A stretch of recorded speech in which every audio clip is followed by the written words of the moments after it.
I was standing in a hospital corridor at 11 o'clock at night when my brother-in-law handed me a manila envelope and told me to open it before morning. My husband was 2 floors above me in surgery. I hadn't eaten since breakfast. My feet hurt from pacing, and my phone battery was at 4%, and the last thing I expected was for my brother-in-law to walk through those sliding doors, looking like he'd been rehearsing something for a very long time. "You need to see this," he said. I didn't open it right away. I remember thinking there was something wrong with the way he was standing. Too still. Too prepared. "My name is Audrey Sinclair. I'm 34 years old and I live in Kitchener, Ontario. And I am telling you this story because I think a lot of women have had a moment exactly like that one. A moment where everything you believed about your life is sitting inside an envelope. And someone is watching to see whether you're going to open it."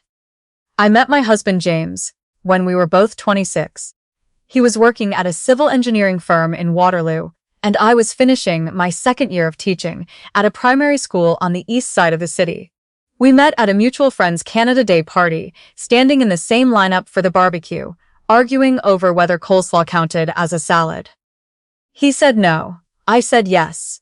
We talked for 4 hours after that, and he texted me the next morning with a link to a nutritional database, proving that coleslaw was, technically, a salad. I kept that text for years.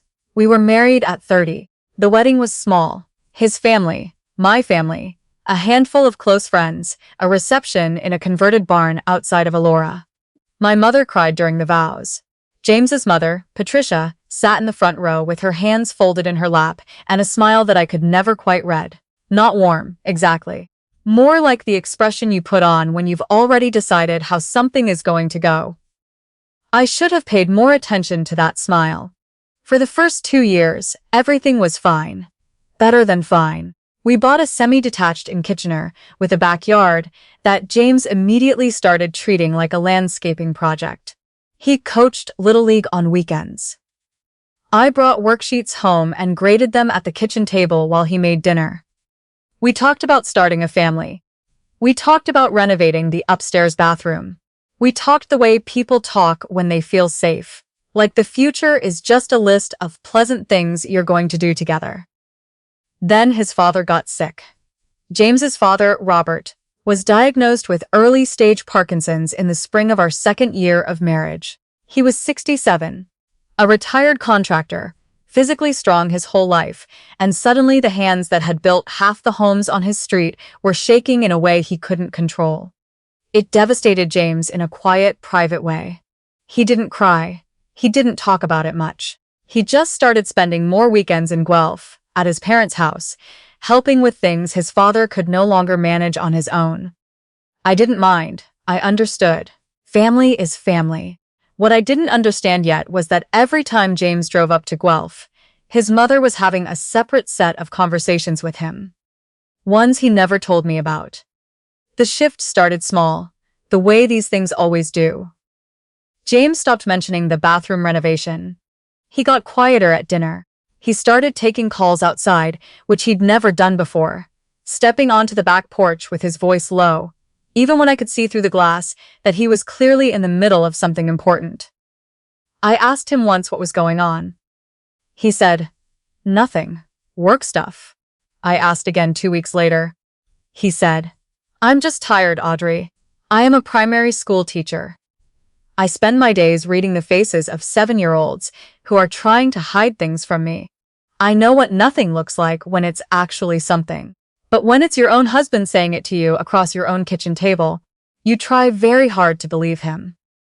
Because the alternative, that the person you chose to build your life with is deliberately keeping something from you, is too frightening to sit with for very long." By autumn, things had gotten worse. He missed date nights. He forgot things. He was present in the house but absent in all the ways that actually mattered. I started to wonder if there was someone else. I looked for the signs. I checked what I could check without feeling like I was betraying him. I found nothing. No late messages. No unusual withdrawals from our joint account. No second phone. What I found instead was a folder. It was in his home office, Inside a filing cabinet I'd never had any reason to open before. I wasn't snooping. I was looking for our property tax documents, which we kept in physical copies, because James was old-fashioned about that kind of thing. The folder was unmarked. I almost put it back. Then I noticed the letterhead on the top sheet. It was from a financial advisory firm in Guelph. The date on the letter was 8 months earlier. The letter referenced a trust account, one I had never heard of, held in Robert's name, with James listed as secondary trustee. I sat on the floor of his office for a long time after that. I didn't confront him immediately. I'm not sure why. Maybe I wasn't ready to hear the answer. Maybe I needed more time to understand what I was looking at. I took photographs of the documents with my phone and put the folder back exactly where I found it. That night, James came home late. He said he'd been at the office. He kissed me on the cheek and heated up leftovers, and we watched television, and neither of us said anything that mattered. I lay awake in the dark for hours thinking, I have been with this man for 8 years. I know the way he takes his coffee, and the name of his grade 3 teacher, and the exact sound he makes when he's trying not to laugh. And I don't know what's happening inside my own marriage. November came. The distance between us stretched into something I couldn't ignore anymore. One evening, I finally sat down across from him and I said, very calmly, I need you to tell me what's going on, all of it. He looked at me for a long moment. Then he looked away. There's nothing going on. I put my phone on the table. I pulled up the photographs of the documents. I slid it toward him without saying anything. The color left his face. He didn't get angry.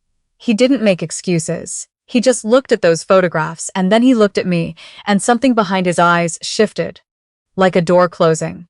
I can explain, he said. Then explain. He couldn't. Or he wouldn't. He said it was complicated. He said it involved his parents, and he needed more time. He said he was handling it. He said the exact same things people always say when they don't want to tell you the truth, but also don't want to outright lie. I told him to sleep in the guest room. 3 weeks later, I came home from school to find a letter from a family law firm on the kitchen counter. He wanted a separation. I stood in my kitchen with my coat still on and read that letter twice. Then I put it down and called my sister. And she drove 40 minutes to sit on my couch and let me cry, which is the most useful thing anyone did for me in the entire year that followed. The separation proceedings were not fast. Family law in Ontario moves slowly even when both parties are cooperative, which we were not, exactly. James was civil. He was never cruel. But he had an answer for every question I asked, and that answer was always a variation of the same thing. I'm sorry. I can't get into the details right now. His mother called me once, 2 months into the process. She wanted to know if I'd signed the separation agreement yet. There was something in her voice, a kind of administrative briskness that made my skin crawl. She wasn't calling to check on me. She was calling to check on progress. That phone call stayed with me. My own lawyer, a woman in downtown Kitchener, who had seen enough to be unsurprised by anything, told me to be patient and thorough. She told me that, in her experience, when a spouse suddenly wants out and can't explain why, there is almost always a financial component. She told me to pay attention to documents. I was already paying attention, through a lot of very careful conversations with people at the firm where James worked. Conversations I had under the guise of collecting his personal effects after he moved his things out. I started piecing together what had actually happened. His mother had been quietly diverting funds from Robert's business trust. Robert had set up a contractor's trust account. Years ago, a vehicle he used to hold retained earnings from his business in a tax-efficient way. After his diagnosis, his capacity to monitor the account had diminished. James had discovered irregularities in the account the previous year. He'd confronted his mother privately. She had persuaded him. And here is the part that makes me the angriest, even now. She had persuaded him that if the truth came out, the legal fallout would destroy the family. That his father, already dealing with a degenerative illness, would be humiliated. That the tax implications alone could result in CRA scrutiny that would take years to resolve. And then she told him, the most destructive thing of all. She told him that I would leave him if I knew the truth, that I would decide it was too messy, too complicated, too much, that a woman like me, her words, apparently, would not want to stay in a marriage that was tangled up in legal problems and family scandal. She told him that separating, quietly and quickly, was the kindest thing he could do for me. He believed her. I have thought about that so many times since. My husband, who sent me a nutritional database link to win an argument about coleslaw, who cried at the end of Field of Dreams every single time, who remembered the anniversary of my mother's surgery every year without being reminded. That man somehow convinced himself that the best way to protect me was to push me out of his life without explanation. I don't fully forgive him for it.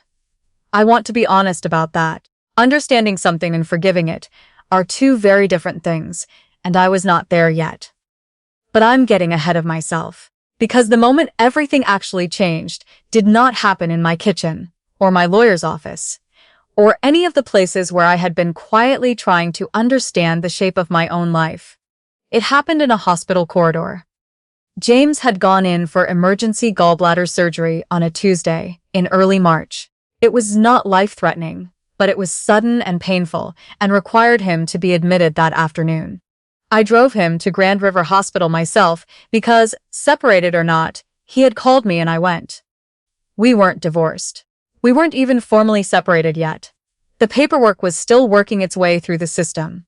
And because I am the kind of person I am, I sat in that waiting room. His brother arrived an hour later. His name is Scott. He's 2 years younger than James, quieter in a different way, the kind of person who observes everything and says very little. We had always gotten along fine, Scott and I. He didn't say much that first hour. He got us both coffee from the machine down the hall, and we sat together and waited. Around 11, he went outside to make a phone call. He came back 15 minutes later and sat down next to me. He had a manila envelope in his hands. He held it out. I need you to see this before the process goes any further, he said. James doesn't know I'm doing this, and he's going to be upset with me. But I can't watch this happen. I took the envelope. Inside were printed bank records, account statements from the trust account, transfer records, emails, printed emails. Between James and a financial advisor, and separately, between James and a family law firm, dates going back 14 months. There were also 3 emails between James and my mother-in-law. I read those 3 times. In the first email, she laid out her position clearly. She had made some administrative decisions regarding the trust that had not been properly documented. She assured James that the situation was manageable and that the most important thing was discretion. She used the word discretion 4 times in one paragraph. In the second email, she told him that Audrey, she used my name without any prefix, just Audrey, would not be able to handle the stress of this situation given my tendency to catastrophize. I had never heard myself described that way. I sat with that for a moment. In the third email, the last one, dated just 6 weeks before he had served me with separation papers, she wrote, "The cleanest solution for everyone is to separate your personal assets from this situation as quickly as possible. I will help you find appropriate counsel.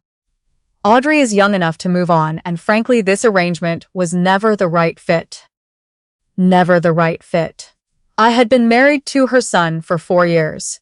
We had bought a house together. We had picked out paint colors for the nursery we were planning to convert next spring, and in her private estimation, I had never been the right fit. I sat in that hospital corridor with those emails in my lap, and I felt something shift inside me. Not grief exactly. I'd had enough of that over the past year. Something harder and clearer. I looked at Scott. "How long have you known about this?" He exhaled slowly. "Long enough that I should have said something sooner. I'm sorry. Does James know you have these?" "No." "Why are you showing me now?" He was quiet for a moment. "Because he's upstairs in surgery, and he can't stop me. And because he's spent a year believing that he was doing the right thing. And I know my brother. The only way he's going to understand what actually happened is if someone else makes it undeniable." I asked Scott to give me an hour. He went to the cafeteria. I sat alone with those documents, and I read everything twice. Then I called my lawyer. It was 11:15 at night, and she answered on the third ring, which told me everything I needed to know about what kind of lawyer she was. She told me not to lose those documents. She told me to photograph every page. She told me we would talk first thing in the morning. James came out of surgery around 1 in the morning. He was groggy and uncomfortable, and he had no idea what had just happened in the corridor below him. I waited until he was alert enough to talk, which was the following afternoon. I came to his room alone. I sat down in the chair beside his bed, and I put the printed emails on his lap without preamble. He read them slowly. I watched his face as he did. The first email, he already knew the substance of it. The second, something flickered behind his eyes. The third, I watched him read it twice and then set it down and look at the ceiling for a long time without speaking. "She told you I would catastrophize," I said. He closed his eyes. "James, she told you I was never the right fit. Audrey, I need you to say out loud that you understand what she did. Not what you did, what she did. I need to know that you understand the difference." He was quiet for what felt like a very long time. In the hallway outside, nurses moved past the door. A cart rattled by. Somewhere down the ward, a television was on too loud. "She told me you would leave," he finally said. His voice was different from how I'd heard it in months. Smaller, somehow. "She said you weren't built for something like this, that the kindest thing I could do was end things before it got uglier. And you believed her." I was scared. I know. "But, James, you chose to believe the worst thing anyone has ever said about me, and you never once asked me if it was true." He didn't have an answer for that. There was nothing he could say. We both knew it. What followed was not a dramatic reconciliation. We didn't hug in the hospital room and decide everything was fine. I went home, and I let myself cry for a long time. And then I washed my face and made tea and sat at my kitchen table thinking about the woman I had been when I walked into that barn in Elora and promised to spend my life with him. I was still that woman. I just needed to decide what that meant now. My lawyer moved quickly once she had the documents. The trust account discrepancies were significant. The total diverted was somewhere in the range of $180,000 spread across 23 months. In Canada, misappropriating funds from a trust account carries serious civil and potentially criminal implications, particularly when the account holder is a vulnerable person with a documented medical condition. The CRA was eventually notified, which my mother-in-law had spent 14 months desperately trying to prevent. She had also, in the process of preventing it, manipulated her own son into dismantling his marriage. Robert, when he was finally told the full extent of what had happened, was quietly devastated. He had known something was wrong for months. He had not known the shape of it. His health had declined enough that he had deferred entirely to James, and James had deferred catastrophically to his mother. The separation proceedings were suspended. That took time. Formal processes don't reverse quickly, but my lawyer knew what she was doing. My mother-in-law did not apologize to me. She has not, to this day, said a single word to me that acknowledged what she did. She hired her own accountant and her own lawyer, and she focused her considerable energy on minimizing the consequences to herself. That is, I have come to understand, simply the kind of person she is. James and I did not get back together immediately. That felt important to both of us. I needed to know that the reason we were rebuilding our relationship was because we had chosen each other clearly, with open eyes. Not because a crisis had created a convenient emotional shortcut. We went to counseling. Separately at first, then together. It was uncomfortable and slow, and occasionally we sat across from each other in that small office on Lancaster Street, and I thought about how much easier it would be to just let this end. I didn't let it end. There were things I required. Not negotiated. Required. He had to tell me, without prompting, every time his mother attempted to contact him. He had to understand, genuinely understand, that protecting me from information was not love. It was condescension wearing love's clothes. We had to be able to sit in hard conversations without him going quiet and leaving me alone with my own anxiety. He agreed to all of it. And then, more importantly, he did it. It has been 14 months since that hospital corridor. We are still in the same house in Kitchener. The upstairs bathroom is finally being renovated, which is a small thing, but also somehow the truest sign that we have moved forward. James coaches Little League again. I grade papers at the kitchen table. We talk the way we used to, the easy back and forth of two people who have decided they are safe with each other. But it's different now, too. Harder one, maybe. Less innocent. I think about Scott sometimes, standing in that corridor with a manila envelope, knowing he was about to cause a problem for himself and doing it anyway. He and James took months to fully repair their relationship after that. His mother was furious. There was a family dinner last Christmas that I was not invited to, which was fine. I had made different plans. What I have learned, and I say this not as a lesson, so much as just something that turns out to be true, is that the people who love you poorly are not always strangers. Sometimes they are the people closest to you, wearing concern like a costume over something that is really just about control. And sometimes the kindest sounding explanation, "I was trying to protect you," is the most damaging sentence in the English language. My husband didn't lose our marriage because he made a mistake. He almost lost it because he listened to someone who had decided, long before I came along, exactly what kind of person I was. And he chose to believe that version of me instead of looking at me and asking. He knows better now. We both do. I still have those emails. I keep them in a folder in my own filing cabinet, in my own section of the office we now share. Not to hold over anyone. Not as evidence of something I'm waiting to use. I keep them because they remind me that I opened the envelope, that I sat in a hospital corridor at 11 o'clock at night, alone and exhausted and terrified of what the pages might say, and I read every word. The truth was hard, but it was mine, and once I had it, I knew exactly what to do with it.